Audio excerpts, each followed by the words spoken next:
Welcome to the Orgasmic Lifestyle Podcast by Venus O'Hara.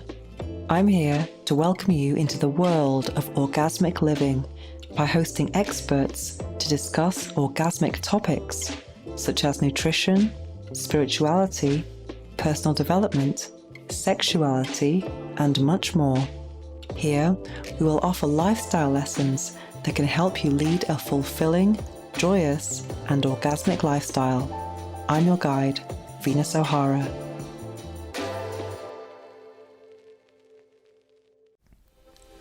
Welcome to episode 83 of the Orgasmic Lifestyle Podcast with Venus O'Hara.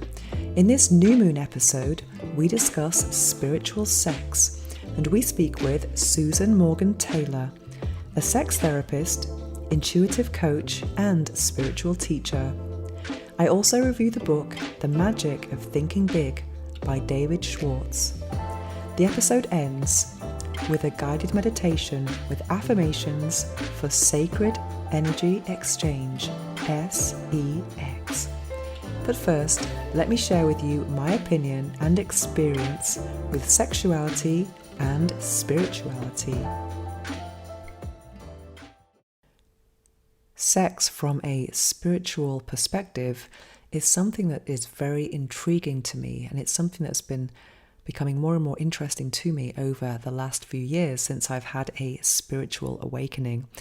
It's interesting because I have been brought up in a very religious atmosphere, Catholic atmosphere, where it's interesting in religion, especially organized religion, sex is seen as something sinful, or that it can only take place within marriage, and that anything that's not marriage and reproduction is kind of sinful, really. It's not really done for pleasure, maybe for bonding within a marriage to actually then express love and have children. But I think just because you haven't got a ring on your finger doesn't mean you can't express love for someone. And I definitely rejected this when I was younger. And I really hate the word. There are two words that I really hate that are used with sexuality sometimes. One is sin, something calling it sinful. Another one is naughty. I think that's a really bad message to send. And even some sex shops call themselves naughty this or sinful blah, blah, blah. And I think this is a really bad message because it's like saying we shouldn't be doing this, but we like it. And I've come to the conclusion now after many years that I think sex is a divine act, an act there where we can connect with the divine and connect on a soul level with your partner. So it's very different from what religion is saying about it. And I think it is definitely a spiritual experience, not just with your partner, but also an experience within. And I feel like there is some kind of divine connection. I feel like I'm being plugged into source. And I've always felt that, even before I was spiritual. I just didn't know how to express it. And I think the soul element of sex, or even the energetic element that is between two people, is way more powerful than the physical connection. For example, if someone lightly caresses your arm, imagine if that's someone you hate, that's going to feel awful. It's going to be like, get off me. Whereas if it's someone you like, then that can feel like an electrical tingle, and it could be incredibly pleasant. And that goes to show that it's not about the touch, it's more about the energy, the intention of that touch. And that's what's really interesting to me is cultivating that thing that's that's untangible between two people. It's this invisible force. It's not even a force, really. It could be an invisible flow, something that's magnetic and incredibly fulfilling. So I've always been interested in sex that transcends the physical. And I do think that the sex can be. I think someone said it's like tofu. It depends what you cook it with. But I do think sex can be a destructive force, but it can be also something very constructive. And I think sometimes when people are brought up in profound religious dogma, they fail to see that beauty of sexuality and the beauty of their bodies. For example, if you think that your vulva is a sinful place, then how are you going to feel it or attach to it, connect with it in a way that is loving and divine. I think that's quite hard. I've actually, for this reason, I actually made a meditation called Clitoral Gratitude Affirmations. That's the meditation on my very first episode on this podcast, where I interviewed an expert on her book called Clitorate, Becoming Clitorate. And I think if we acknowledge the virtues of the clitoris, 8,000 nerve endings, it affects 15,000, it's the only organ for pleasure. And if you believe in God, then wow, that's a God-made present. I mean, what's the best? That's a divine gift for sure. And I think there's also another passage in the Bible called, I think it's the parable of the talents, where there are three sons who are given some gold or something. One of them invests it, one of them buries it, and the other one kind of spends it all or something like that. But I think it's really important to actually use what you have and appreciate what you have, and not be a hoarder and just have your gifts in a drawer and not really appreciate them. I think celebrating our bodies can be definitely an expression of divine love for ourselves, for the divine, and also a connection with our partners. So let's get more into this topic of sacred sexuality. And I also love using the terms SEX, sacred energy exchange, to describe a more transcendental sexual experience with someone else. And that is going to be also the topic of our affirmations today. So let's delve into this conversation about spirituality and sexuality with today's guest. Are you looking to strengthen your pelvic floor in a fun and engaging way? Introducing PeriFit, the pelvic floor trainer that combines biofeedback with interactive video games. With PeriFit, you can track your progress and improve your pelvic health while playing games with your vagina on your smartphone. It's easy, effective, and more importantly, it's fun. For a limited time, you can get 25% off with the code VENUS15 at checkout. Visit perifit.co today and take control of your pelvic health with PeriFit. That's perifit.co. and use the code VENUS15 for 25% off. The link is also in the show notes below. Strengthen, play, and thrive with PeriFit.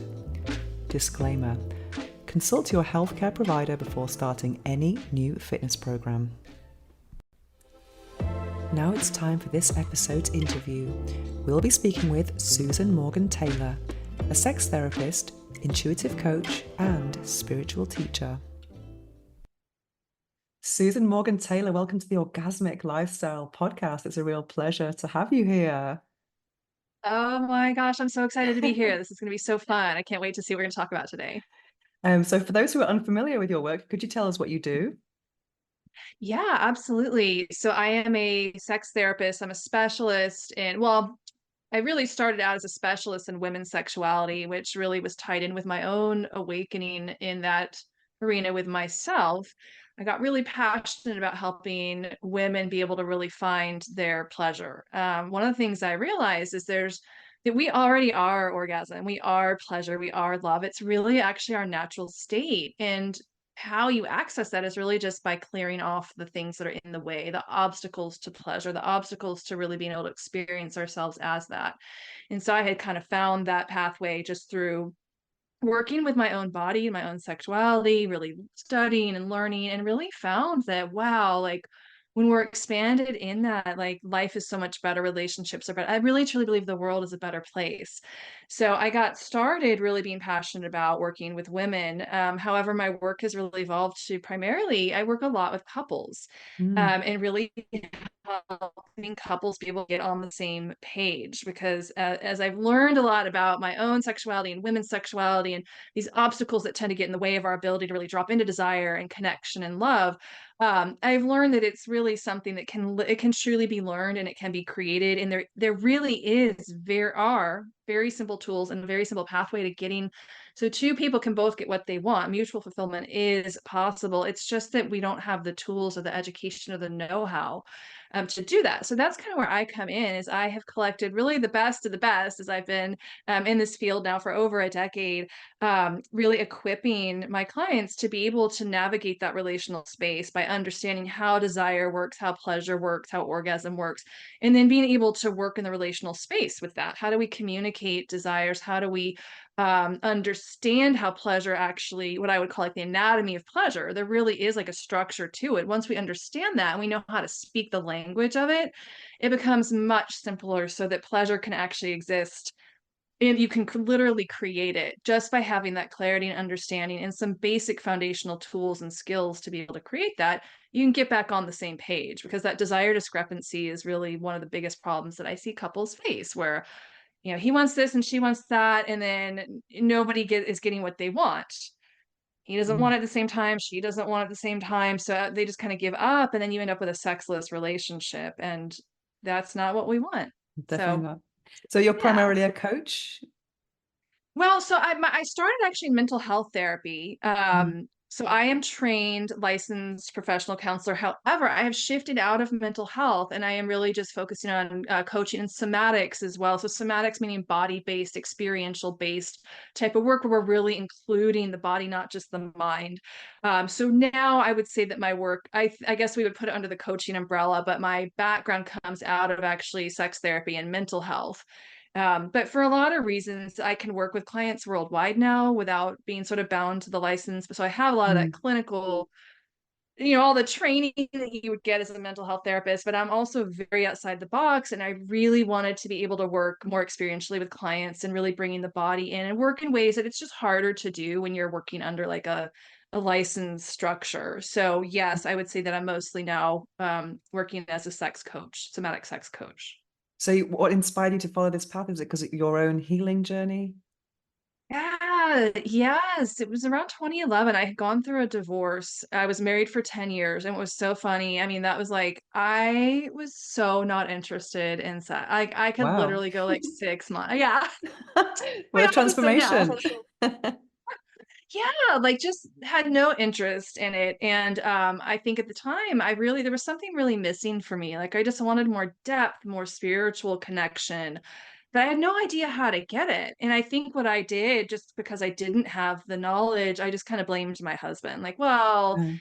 he just doesn't know how to take me there, right? So fast forward, that marriage ended, and I ended up had another relationship like a year or so after the divorce, and sort of the same thing kind of happened, where I was just really disappointed, like not feeling satisfied or fulfilled. And I realized, like, wow, like this is not a he problem, it's a me Mm. problem.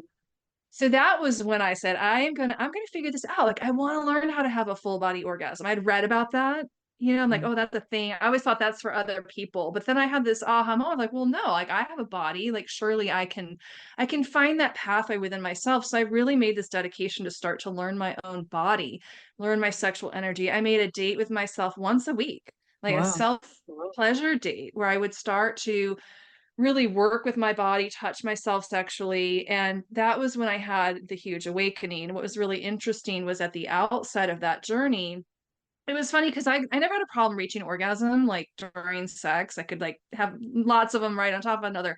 But when I started working with my own body, I noticed I actually had like quite a lot of lack of sensation in my genitals. There's a lot of numb. It was really strange, a lot of numbness. And what I started to do was just slow down. I got way more present. And I just kind of dropped into what was there, like this lack of feeling in my genitals. And one day, not long after I started on this journey, I had this huge release of just, well, there was first like frustration, like, why can't I Mm. feel something? And then just all this flood of like grief and tears. And it just all flowed out. And it kind of moved like out of my genitals up and kind of out my heart center, which is kind of where grief wants to come out. But for Mm. whatever reason, I had like stored it down there in my genitals. And so the emotion came flowing out, and what was fascinating was after I had that big release, I was able to actually feel more. So I became more sensitive. So I started to realize, like, wow, there's really something here around this emotional release. And fast forward a few weeks after that experience, I kept working with myself. I had a moment where I had this wave of sensation and vibration that literally started in my feet, rolled through my entire body, and all this love like poured. And this is just me by myself. I'm like not in a relationship at this point. Mm. All this love and pleasure just started literally pouring out of my body. And that was the moment where I was like, oh my gosh, my whole life I've made my partner responsible for this when really that pathway is actually in my body. And all I had done without really realizing it was I had just removed the obstacles to me being able to experience that level, that kind of full body orgasmic experience and the love that I already am. It was just taking away the tension. So, tension is really the biggest obstacle to pleasure. You've got mental, emotional, and physical tension.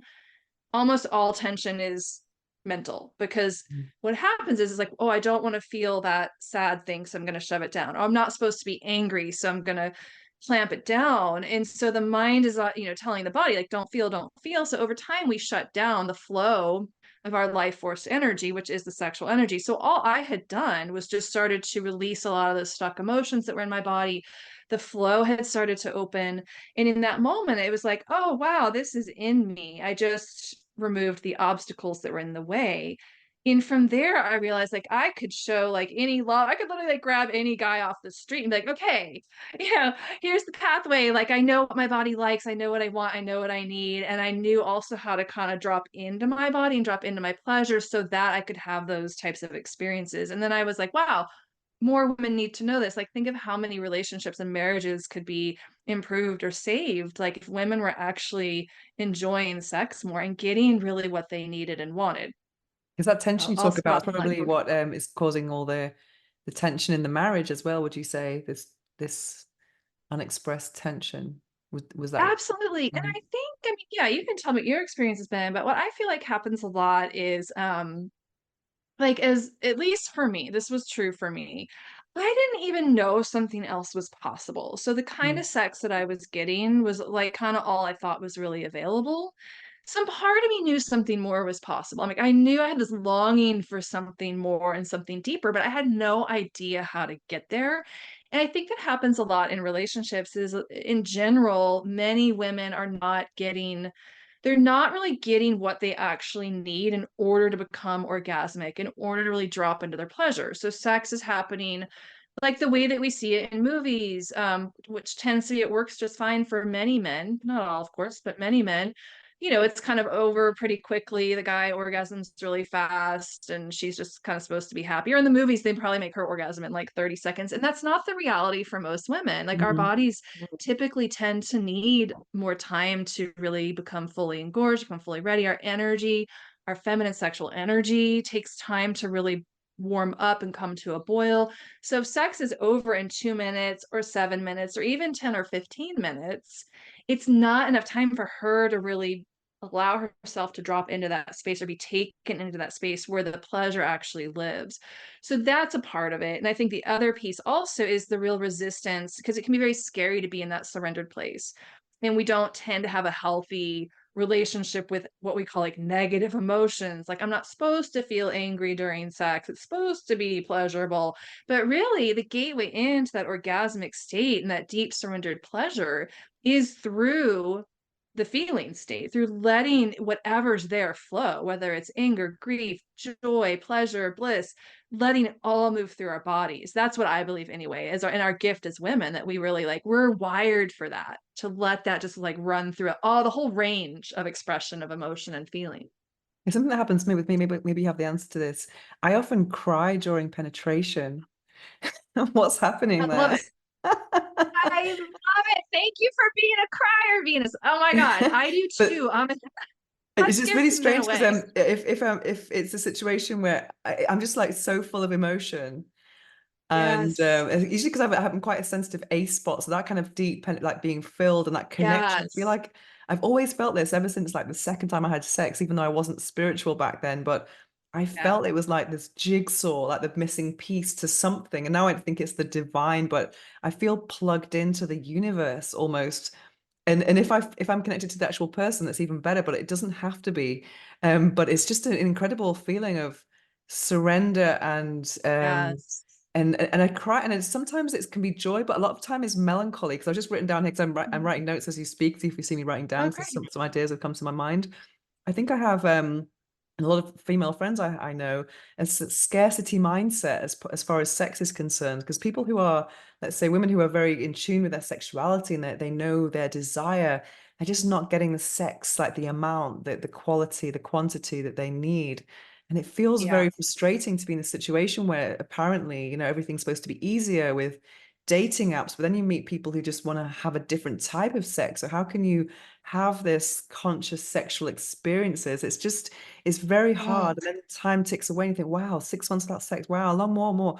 It's just I know. and especially when you're doing it in my job, we obviously, in this job, like it's sex, sex, sex all day. And then you're like, we want Let me real talk about it. sex. I'm just Right, we getting an actually wanna affair with have all these sex. toys everywhere. We want the real thing. I do. Yeah, I mean, I think there's a couple things in what you just stated. I think I'll respond to this most recent one here. I really think that as women, like we are the ones that can really bring this piece in. But we have to do it by not being willing to kind of settle for well, first we have to know that something else is possible, right? Like that Mm, more is possible. And I think a wonderful way to discover that is through self-exploration. Even if you're in a relationship, like get to know your own body. I know some people have a lot of resistance to that, like, oh, I'm like, mm, I feel bad because I'm not giving it to my partner. But no, we have to know our own bodies. We have to discover what feels good and what's possible, and then bringing that into a relational space. So understanding that what's possible and finding that path of surrender within ourselves and then being able to bring that into a relationship, like not settling for just 2 minute sex or mm, sex that's less than what we know is possible. And I think that's the trickier piece, is like how do you bring that in a way where your partner's not feeling criticized or shamed or inadequate. One of the best ways that I didn't necessarily discover this myself because I've done it wrong with my partners a lot. Like, can should you do do it that, wrong? like, here's the book. Like, no, don't buy them the book, but making it fun, making it like a game. Like, Mm, ooh, what turns me on is like, let's just, it's such a turn on for me when like you don't come right away. Oh, mm, it gets me so hot, like, when you just tease me, right? Like, making it fun for your partner, and that's a real art, and I'm mm, not gonna, say that I'm, like, the master of that art yet, but I do think that there really is a certain way to bring that in, unless you already have a partner that's like, "Yeah, I wanna learn, I wanna read the book," and there are people out there like that. I was lucky to draw a lover into my life who, like, after I had learned all this stuff about my body, I'm like, "Okay, I'm, like, ready for a lover to come into my life." I was so blessed to have a man come into my life who was just like up for the journey. Like he just wanted mm, to learn, and we experimented, and he was okay with me kind of giving feedback, and that was really beautiful, but that's not everyone's situation. So I think mm, like making it fun and making it like a game and being curious and being open-minded and hopefully having a partner that's willing to explore, I think is so critical. The other piece, the cry, is really beautiful. I mean, I'm like that too. Like, I'm very watery and, like, I will just let all of it flow through, and, like, it's a very common experience for me as well to have the tears flow when penetration happens. Part of what that is, this is how I would describe that. I mean, all women are wired differently, of course, but actually crying is a pathway into orgasm, and especially when there's deep, we're saying you have a very sensitive A spot, that's the anterior part of the cervix, mm, if anyone listening is not aware of that term. um, the cervix is really, it's connected with our heart. So if you're familiar with like the sexual reflexology, I mean that part of a woman's body it's the heart center, but it's the one that's down there in our vagina, in our womb. So when that part is touched, how we open to orgasm through that part of the body is through a deep, deep surrender, a very deep letting go, and crying is actually a way that can actually open us into that deep cervical orgasm. And I know that when I have had those types of orgasmic experiences through the cervix, it's been through crying into it, and it just like opens, and then there's like this blissful, like, wow, like what was that? And even I had one partner, I think my cervix, like, it did this to his penis, and he had never mm. experienced that. He was like, whoa, what was that? I'm like, well, you just, like, had to kind of Welcome. tell him, yeah, welcome to the temple gate. I love it. The crying is really beautiful, and I think it's a flow of energy and certainly not to be judged. I think the other piece too with that, like you said, for you, it's kind of like a melancholy feeling. Like Mm, for me, a lot of times it's just like, I don't know, it's more just like a opening of love. But when there's a melancholy there, the beauty of that, the love that you're receiving from your partner, like that opportunity can be used like not to go up into talking about it, but to allow a deeper surrender towards that feeling, even of the melancholy, and letting the love that's coming in from your partner actually penetrate that part of you that's, sad or grieving. It's just an mm, opening, and the love, the sex, through sex can really actually be used to transmute that. That's mm. been my experience anyway, with Well, my different, melancholy what is, we might. is because of the lack that I'm maybe not having enough because if you have a very high libido and then you're Yeah. very sexual, I'm very creative as well. So I feel like I want more than what I have kind of thing. And so when I have those experiences, I'm Yes. almost Okay. grieving the dry spell, if that makes any sense. Yeah. But it's like, no, I get you. Oh, that makes sense. Okay. Thank you for clarifying that. Yeah, like, oh, this is so amazing. And then like, yeah, I might not I have need this more of again for a while. this. Yeah. So many months. So looking at your profile, you have so many things that I'm interested in. I love sex or love as a spiritual practice. Were you Mm. always spiritual in your sexual awakening? How did these two things come Yeah, together? I've always been on a spiritual path, like my whole Mm, entire life, but the sex and spirituality didn't really cross over. Maybe until, yeah, maybe in my 20s. I had a lover when I was 19 or 20. Our sex was very, very spiritual, very energetic. But then after that, not so much. Like I got married and like I didn't know how to like get back to that place that I'd had a little taste of it when I was 19 or 20 with that lover. And then, but I didn't really understand like how do you get to this place where it's not just sex, right? Because a lot of the sex I had sort of after that was just like disconnected. Like my heart, like it felt good, but like my heart wasn't connected to it. Um, so the sex and spirit kind of came in when I went through my own personal awakening that I told you about earlier, like where I just started to work with my own body. And I started to realize that like I actually am like it's literally love is what we are. Like, I didn't have to after that experience, I didn't have to go out there kinda looking into a relationship to get love. I realized that it's a gift that I actually can bring. It's something that I am, and how we do that as a spiritual practice is about well, it's kinda like what we were talking about with the emotions. It's about being able to actually meet and greet in our bodies anywhere that there is closure or resistance or what I might call even, like, rigidity. Like, it's about meeting what's there fully. What we tend to do a lot of times is I don't want to feel sad, or I don't want to feel angry, I don't want to feel jealous. So we'll kind of like heighten and contract around that feeling because it's bad or we shouldn't. Either we have all this conditioning, right? That we're not supposed to feel those bad things or we don't want to feel them. I'm only supposed to feel the light and the love. But really, love as a spiritual practice is literally about what I would call like embrace. It's like softening towards that thing that's in us and fully feeling, fully embodying, even if it's something like anger or jealousy or sadness or joy or pleasure? Can we just drop in and let ourselves fully feel that? Because what we're doing when we're doing that is we're dissolving that contraction. The contraction is the unlove or the rigidity or the tightness, the tension. That's the thing that keeps us from the union of fully being in the present moment of what is. That's what love actually is. It is acceptance and it is embrace. So if we're saying, no, I don't want to feel that, make it go away, we're in resistance, we're in rejection, which is not love. Mm, So this is kind of like, yeah, I mean, this is sort of like it's definitely a deep concept, but it's mm, also literally a lived moment by moment practice because we're always opening and closing, expanding, contracting moment by moment. So part of the art of love is to become aware in every moment. Oh, I just contracted. Oh, look, I don't want to feel. Can I soften? Can I soften? mm, Can I embrace? Can I drop towards? So inward and downward is the direction of energy, at least in the feminine spiritual paths, it's inward, downward, towards the body, towards the womb, including everything. The feminine includes everything because it is everything. It's not saying this is good and that is bad, this is light and that's dark. I'm only going to cling to the light.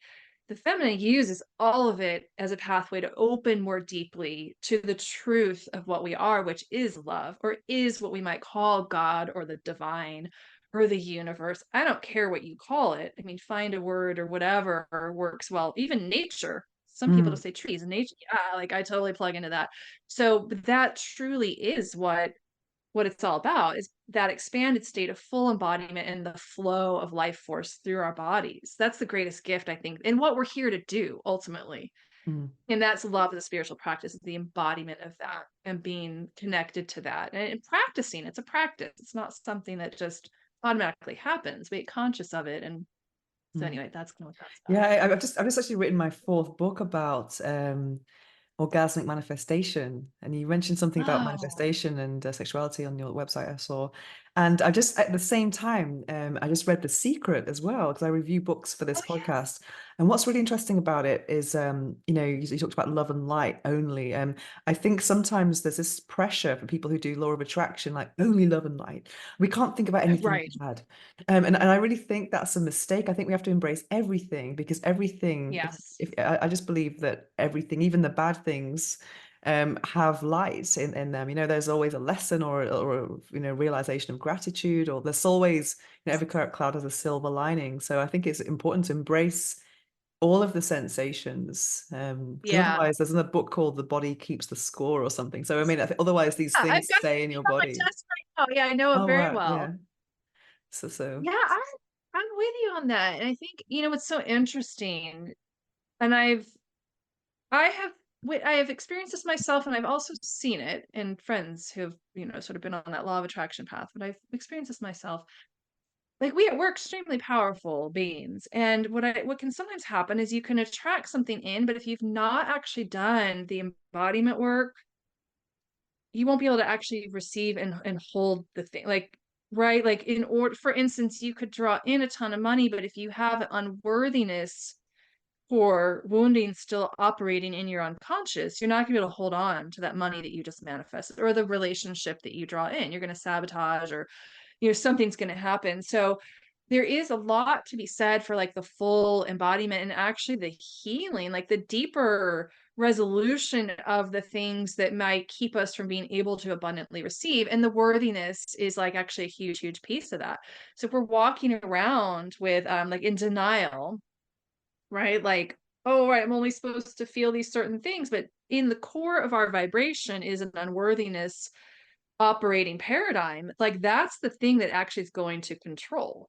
mhm, And a lot of this work is really just about becoming conscious of that, right? So if we're in denial of it, we're never going to be able to become fully embodied beings that can manifest super, super easily, because we're denying what's actually true in that moment. The darkness, like the unworthiness, that shadow side can actually be a portal into the deep, deep receiving and expansion of abundance. But it's when we're like blocked off from it, I'm not supposed to feel that, or I'm going to mentally like override that feeling in my body. It's not, I mean, yeah, the manifestation's not going to be as complete as it could or as full as it could, or you're not going to be able to like maintain it or keep it mhm. really running and going. That's been my experience anyway. One challenge when one craves spiritual sex is finding a partner who's not too spiritual.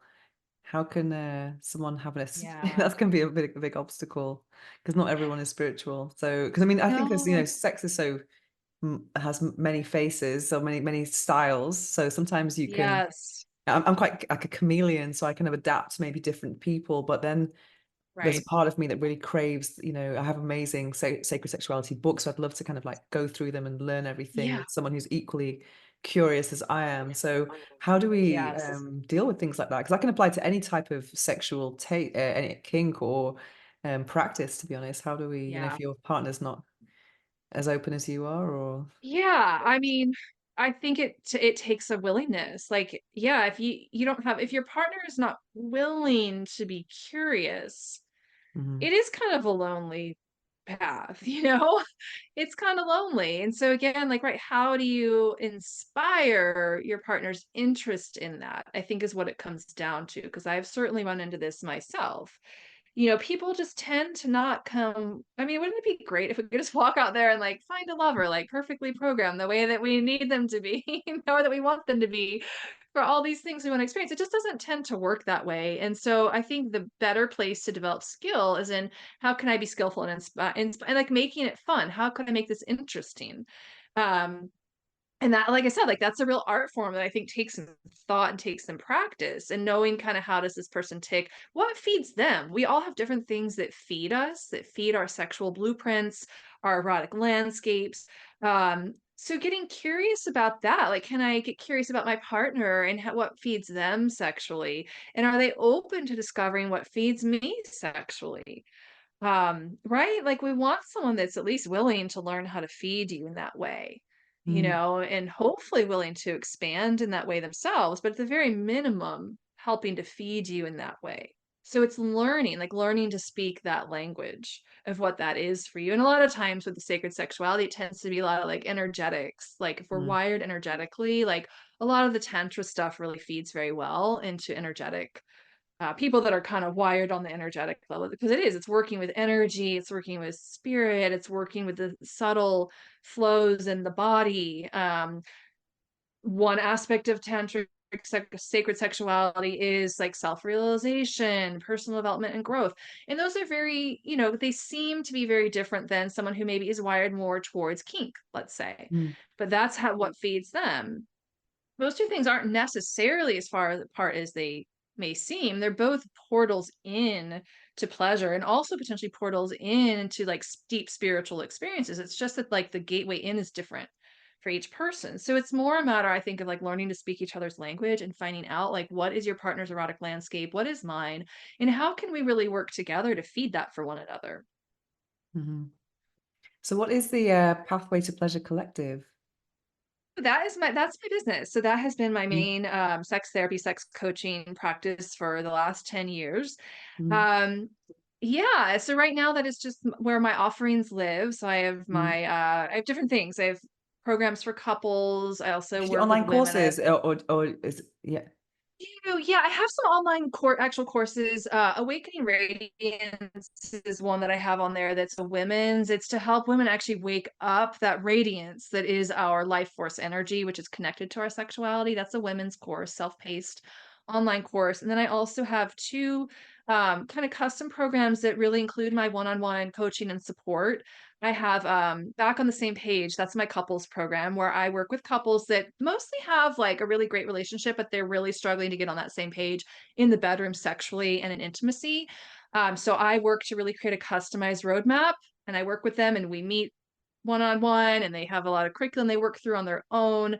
That's my couples program. Then I have, I think it's Wake Up Woman is on there. That's my women's program. That one is totally dedicated to women. And a lot of what comes into that particular program is some of this love as a spiritual practice. Like really, how do we prime our bodies to be able to be capable to experience pleasure, desire, and arousal, but we're doing it through feminine spiritual practice and like really educating our own bodies and then learning how to bring that into the relational space, like with a spouse or a partner, because I feel like so much of it really for anybody, but especially for women, is like learning how to up into the body, how to get comfortable feeling your emotions, that path of surrender. I mean, that's really what it is. And I think it's many times a little bit easier to kind of get some groundwork on that on our own.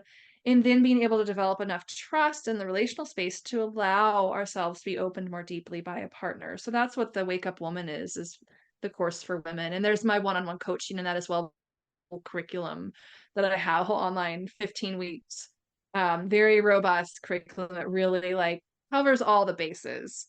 I Mhm, believe everything you would need to like go from where you're at now, step one, like, not having orgasms, like all the way up to how to bring it into relationship and communicate, how to know what you want, use your voice, ask for what you want, and then be able to really step into a deeper sexual relationship that is more than quote unquote just sex, where there's a deeper connection happening. mm. I definitely think so. Especially transcendental for me. It's like way goes way beyond the physical. It always has Yeah. really. It's an expression. So, do you do in-person things as well, or is it mostly online work? do. Yeah, so I do in-person retreats. So I moved Oh, to the mountains wow. here. Yeah, I have it's just an absolutely stunning place. I live in the mountains of Western North Carolina. So I have started to do couples retreats.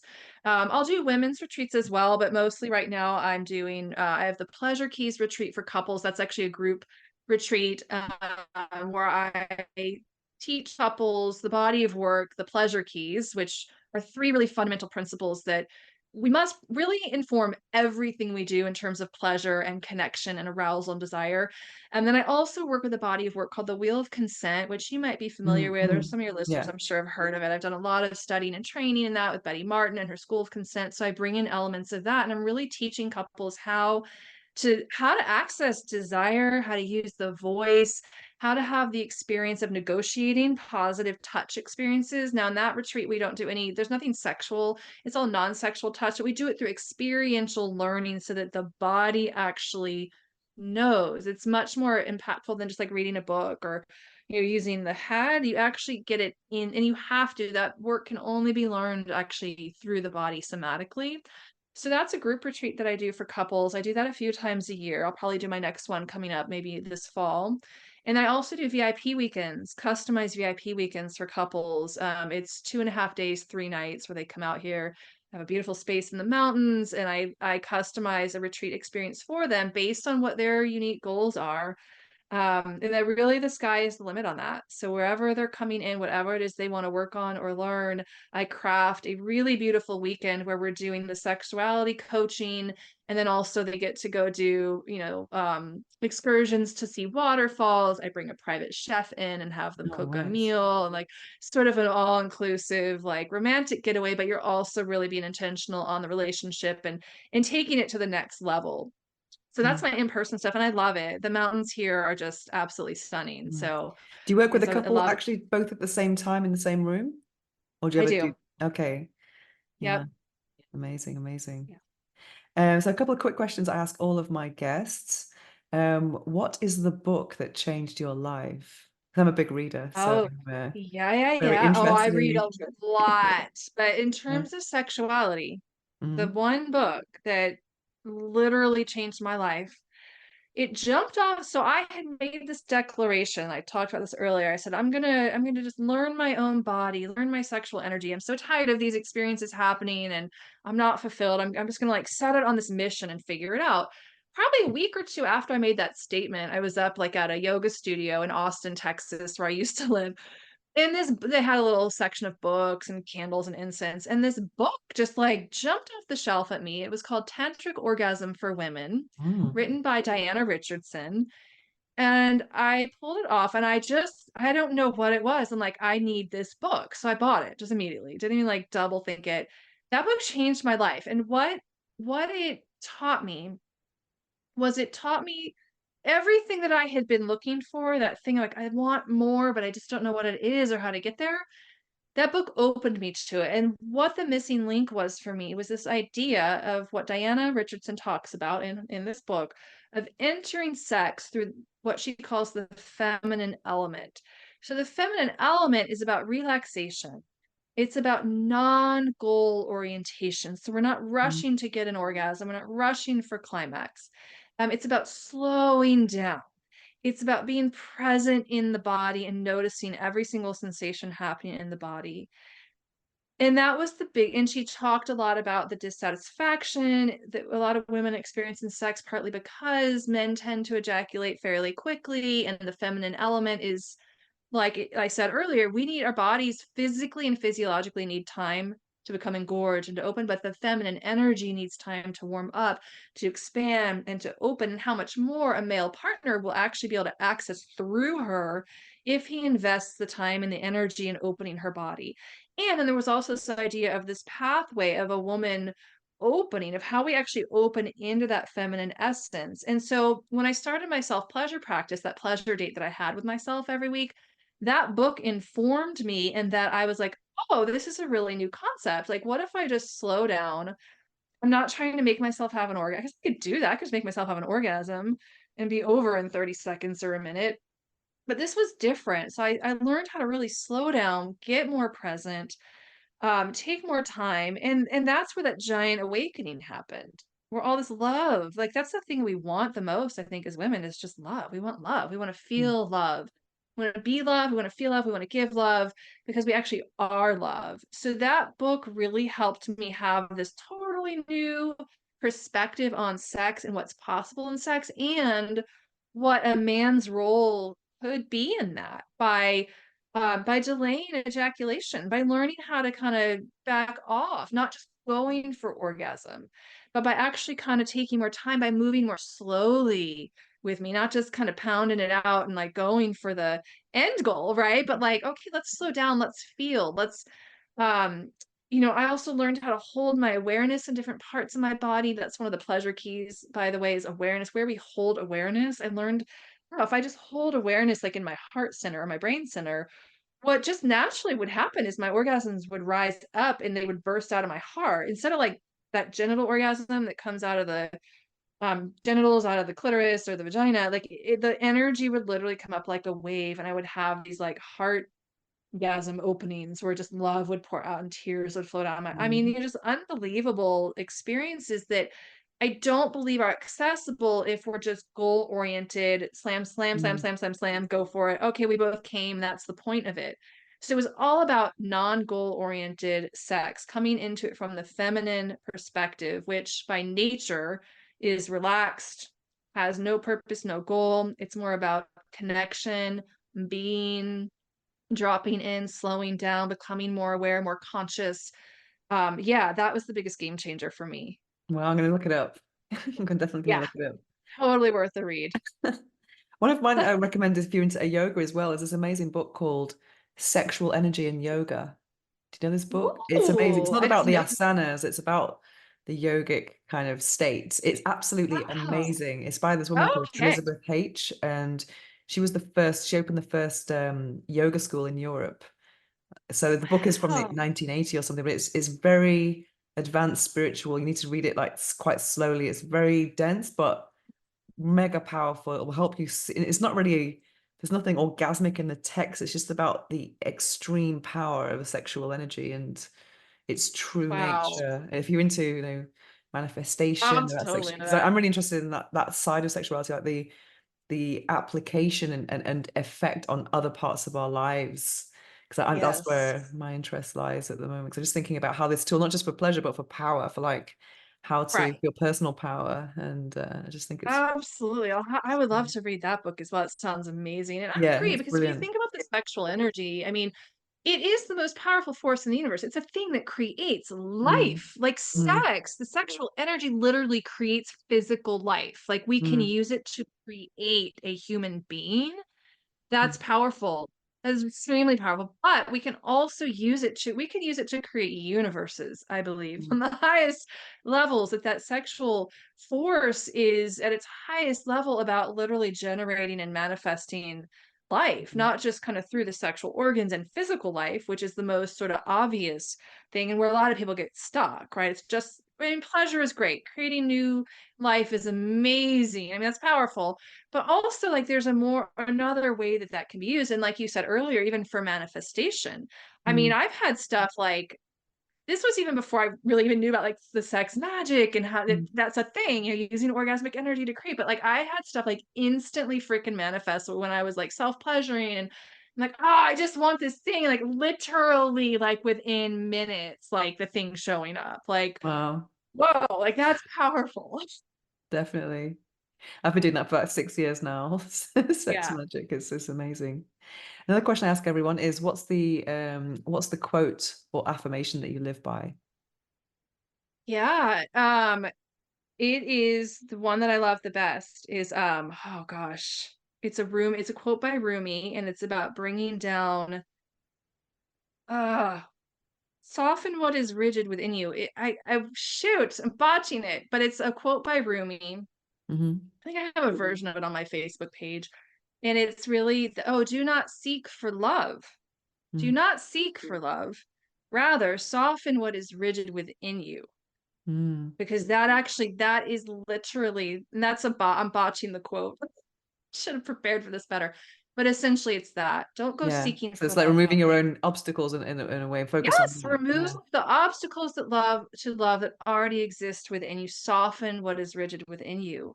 That is literally the practice of love. And if we all were doing that, it would be just a totally different world. Love is literally, it is our ability to bring that rigidity down and experience, I mean, out of denial of what's actually here. So at first, that might be what we call negative feelings, but ultimately, as we embrace, embrace, embrace, and soften, soften, soften, the only thing left is love. Mm. So that's amazing. And where can people find you? Oh, yeah. Thank you for asking. So Mm. my website is pathwaytopleasure.com. Mm. Also on Facebook under Susan Morgan Taylor and on Instagram, Susan Morgan Taylor. Amazing, amazing. So thank you so much for this conversation. It's been amazing. Yeah. Well, thank you so much, Venus. Thank you for the work you're doing in the world and for this platform and just for, yeah, for having me on today. This has been a lot of fun. Thank you so much. The book I'm reading now is The Magic of Thinking Big by David J. Schwartz. I'm actually reading this book again. I read it earlier this year. I think it might have been the first book I read this year. And I wanted to read it for a very long time because I knew it was one of the classics in the subject of personal development. Also, I do believe that thinking big is probably my biggest hurdle in my professional life, and maybe my personal life too. I'm definitely evolving in this topic of my growth, but I have identified it as my biggest obstacle. This was because a couple of weeks ago I had a coaching session with a friend of mine who definitely is a big thinker and someone who's on a very different level to me. And we had this incredible discussion, and yeah, he was helping me to see that it wasn't about my strategy or the roadmap or the plan I have in place with my work, but it's more about how I see myself.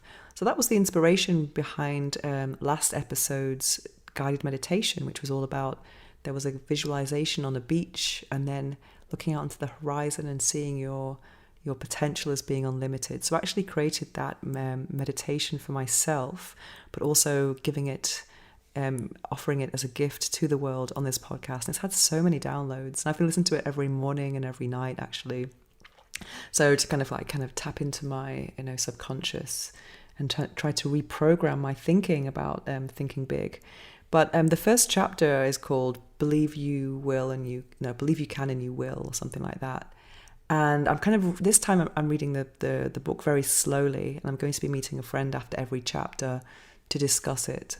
And I've done this before with Think and Grow Rich, the workbook, with another friend.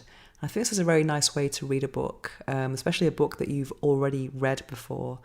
And I think it's always good to share some reflections with a friend so that you can actually help each other, like accountability partners. That's the purpose of my Thinking Big study group.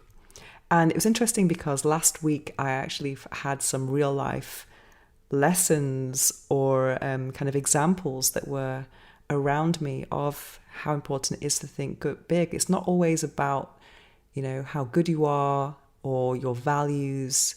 It's about how much you believe in yourself. And then you can see people around you who you might not think that they have much substance or talent, but they just go for it. And it's not about criticizing the lack of talent, but we have to admire people who actually believe in themselves so much that they're going to push themselves forward, even though you might think what they're doing is not that great. And then if we think, oh, what I'm doing is better, but maybe I don't believe in myself as much. So I had a couple of examples that were very clear in front of me, people who I consider to have very little integrity or a message that I don't think is great, but they had something else that I didn't have. And I'm taking that as a divine lesson for my own growth.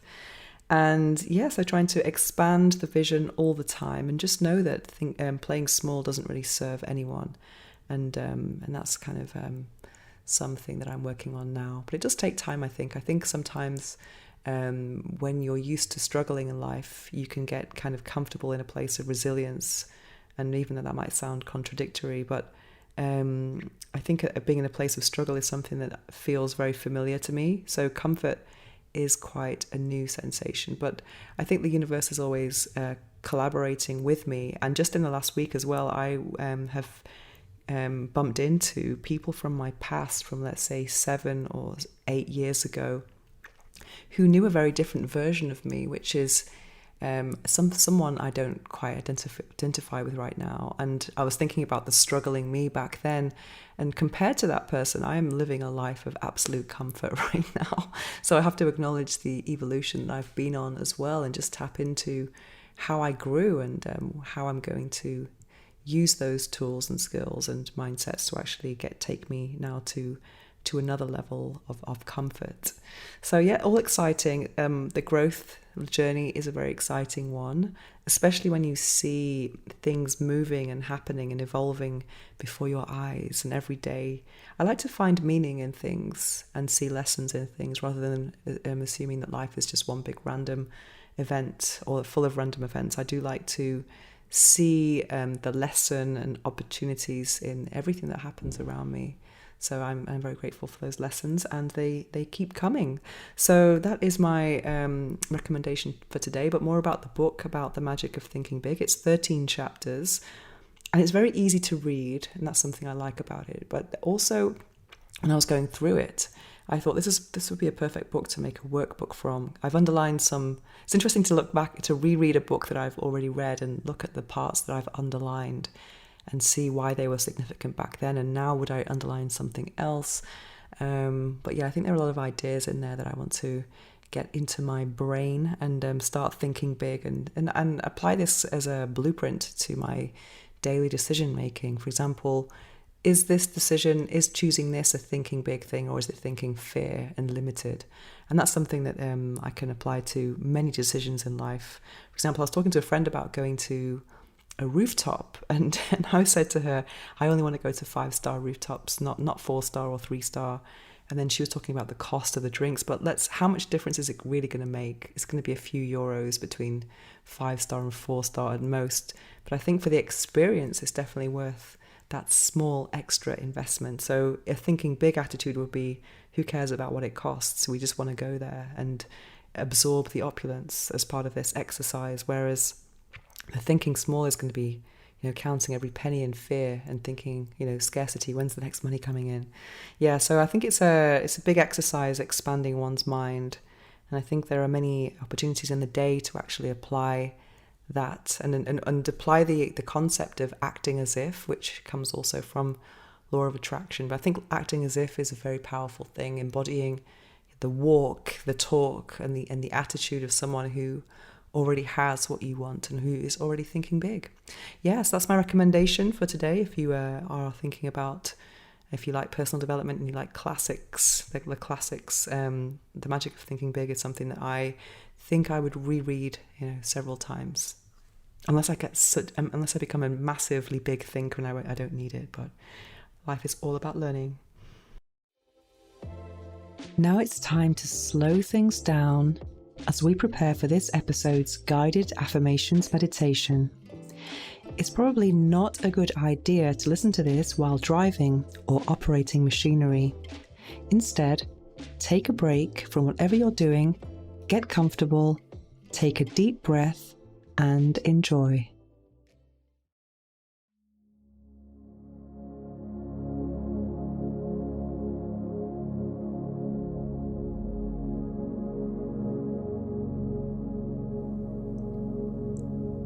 I honor our sacred bond. Our sacred energy exchange nurtures our souls. I give and receive love freely. Every touch is filled with intention.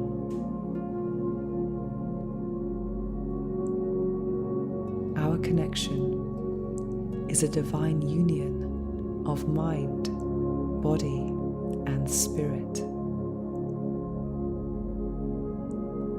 Our love is divine.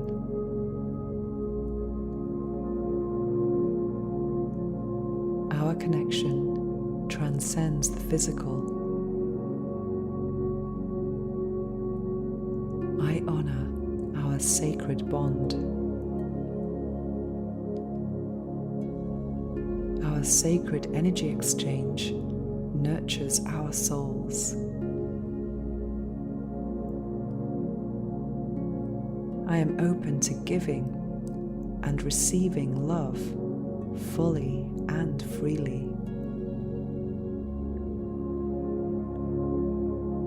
Every touch, every glance, and every moment is filled with sacred intention.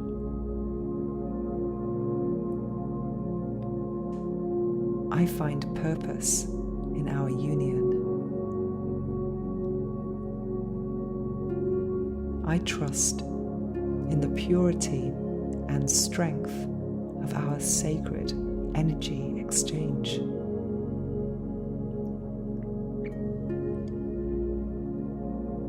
Our connection transcends the physical.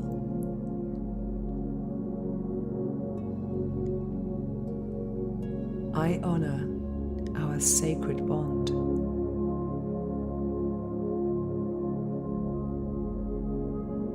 Our sacred energy exchange nurtures our souls. I cherish our divine connection.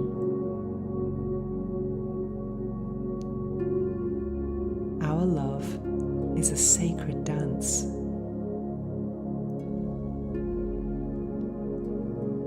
I honor the sacred energy exchange between us.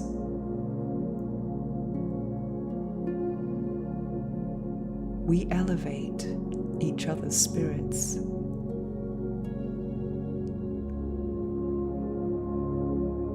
Our connection transcends the physical.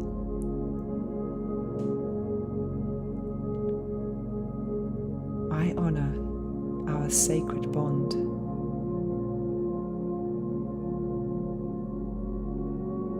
Our sacred energy exchange nurtures our souls.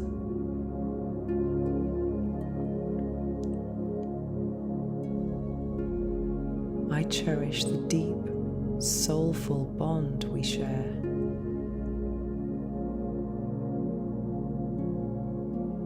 Our intimacy is a powerful source of healing and growth.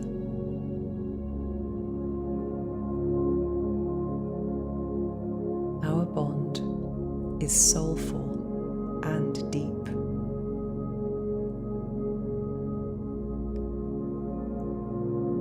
Our intimacy heals us. Our connection transcends the physical. I honor our sacred bond. Our sacred energy exchange nurtures our souls. In our union, I find a profound sense of purpose and fulfillment.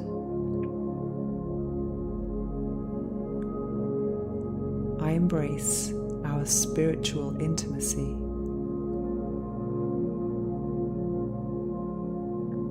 Our energy exchange revitalizes us.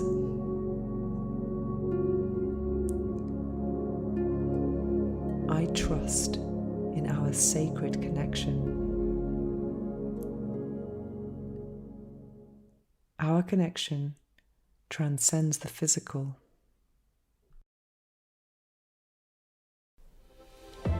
Are you looking to strengthen your pelvic floor in a fun and engaging way? Introducing PeriFit, the pelvic floor trainer that combines biofeedback with interactive video games. With PeriFit, you can track your progress and improve your pelvic health while playing games with your vagina on your smartphone. It's easy, effective, and more importantly, it's fun.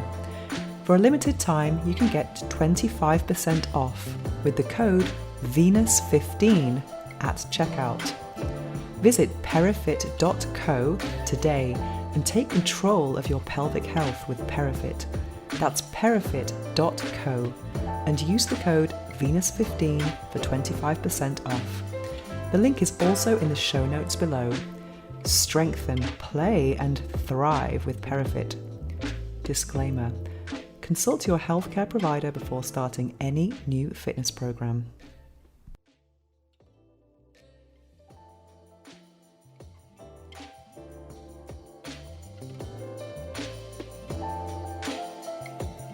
To find out more about me and my orgasmic lifestyle, visit venusohara.org or follow me on Instagram at instagram.com/venusohara. Make sure to search for the Orgasmic Lifestyle Podcast by Venus O'Hara in Apple Podcasts, Spotify, and Google Podcasts, or anywhere else podcasts are found. Make sure to click subscribe so you don't miss any future episodes. Thanks for listening, have an orgasmic week, and make sure every day is a climax.